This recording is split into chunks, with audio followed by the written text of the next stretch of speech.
Mate, what's the framing?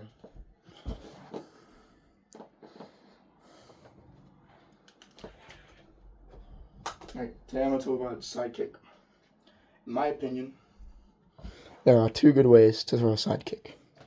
One of them comes from the French kickboxing savate. One of them comes from Jeet Kune Do, created by Bruce Lee. I'm like not well right now, that's why I sound fucked up and I'm like out of breath and dizzy. They're both pretty useful. You should use both of them if you can. They do have very distinct differences and should be used in different contexts. So one of them is more of like a quick reflexive counter, and one of them is more of like a chasing down your opponent or like hunting someone at range. I think personally that the side kick is like the best attack. You know, it's long range, it's pretty safe. Your whole like your supporting leg's far away, your head's far away, your body's far away and covered.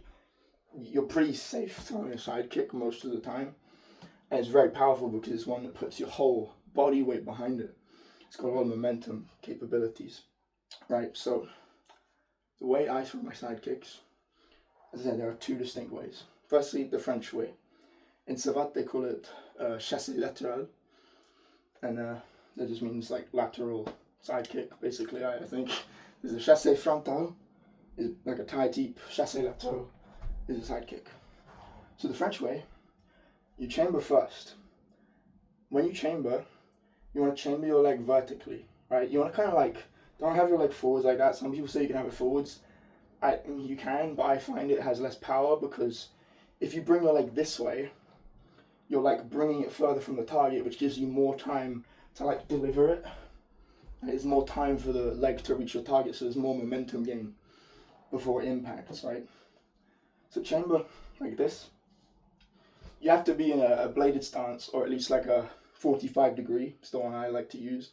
If you're in like a front tie stance with like square hips, you're going to have to turn before you chamber, and that kind of kills the whole point of doing it. It's not going to be an effective move for you. So 45 degrees or bladed, or just use a teep if you're in the front stance. I personally think the side kick's better. It's got a bit more range, a bit more power, but if for utility, the teep's fine. Right, chamber the leg vertically, then I'm going to hop off of my supporting leg, and as I do so, I'm going to pivot my foot on my supporting leg, like that, right? Hop forward and pivot the foot. This leg, the kicking leg, I'm going to basically turn outwards like this. So if you do it together, it's like some weird African dance. That is very important to the whole process. If you don't pivot this foot, you'll have some hip bone, thigh bone collision if you try and kick above your waist. If you don't rotate this leg, your kick will be very slow and not very powerful. Some people, they chamber like this. This is not a good idea. If you chamber with your foot already facing them, firstly, they can see the kick coming because it just comes like linearly. But you also remove the twisting action, which removes one of the muscle groups from the kick, which makes it way less powerful. So by chambering it this way first and corkscrewing our kick, we add so much more power, so much more speed. And it also has this kind of like optical illusion effect where you see the kick chambered and then suddenly it hits you in the face, right? Because you're looking at it twist as it comes out, so the shape becomes more confusing to interpret.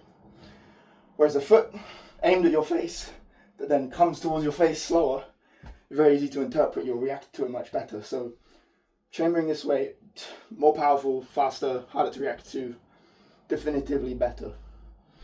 So pivot the supporting leg, twist the hips as you do it, just practice that for a while, and you want to hop towards your target.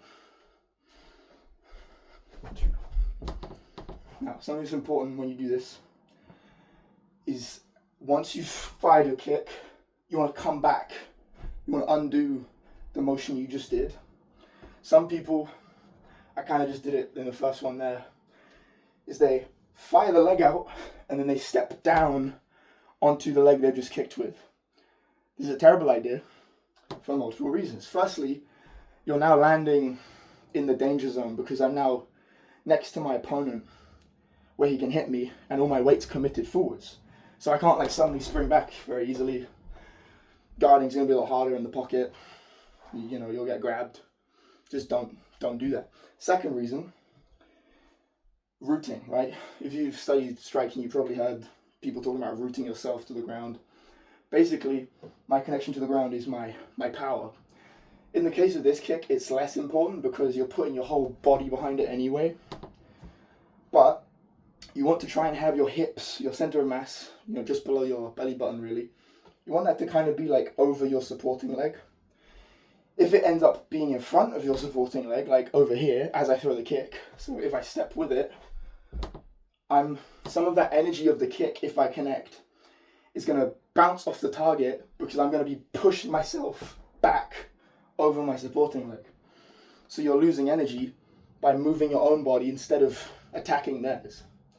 So hips should stay over your supporting leg, kick should fire out, come back to the chamber, and then step down. That way I haven't compromised my position, I'm no longer in danger, and more of the energy's actually gone into the target instead of going into pushing me away from the target. And that's only if you hit, obviously. If you miss, you're fucked. So very important to pay attention to that detail when you're practicing this. If you learn that wrong, you'll pay for it in sparring. The second way, the Jeet Kune Do way, again, the action of the kick is the same, chamber vertically, you know, like over here. It doesn't have to be like crunched up, but just like, you know, if I'm facing like this way and my target's you, I just put my leg in front of me. Not over here, not like over here, just there, it's fine. The Jeet Kune Do way is the way Bruce Lee does it in the movies, and he uses what he calls a pendulum step. Pendulum step is basically just like a little shuffle, like that. Now, when you do the pendulum step, it's very important that your rear leg, you're switching your lead leg for your rear leg, and in the process you're chambering your lead leg. It's quite similar to the other one, it's just a bit more exaggerated, and it allows you to like cover much wider distances. You need to make sure that your rear leg goes behind your lead leg. Some people, they put the rear leg in front of the lead leg, and then their foot catches as they try and come up for the chamber, and you really trip over or fuck up your balance, or generally just make it inefficient. It just doesn't work. So rear leg goes behind. You want to like shift your weight onto your lead leg, then your rear leg should go behind your lead leg as you chamber. From here, it's the same as the chassé latéral. Boom. And again, fire out the kick, come back to the chamber, and back to where you were. Don't commit your weight forward. A danger with this one is some people commit their weight too far backwards because they're leaning back to kick higher. And when you're moving a lot faster, it's harder to like regulate your balance. If that happens, you sometimes end up kind of going like this. You plant your foot back down, but your posture's still over here. So to remedy that, you can kind of like kick off of it again, like jump back to the position you were in. It's not always necessary, and you should avoid it if possible, but it's better to do that than to like land like this. So there's two ways that I like to side kick. My opinion, very, very powerful moves. Longest range, some of the most dangerous moves you can throw. A lot of utility, you can use it for stop attacks and interrupting combos.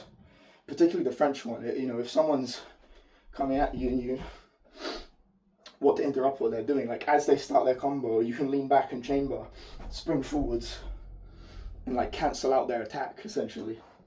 And if they're really far away and you can't get through their defense, or they keep backing up or some shit, you can just fly at them with a pendulum step, and now they can't escape you.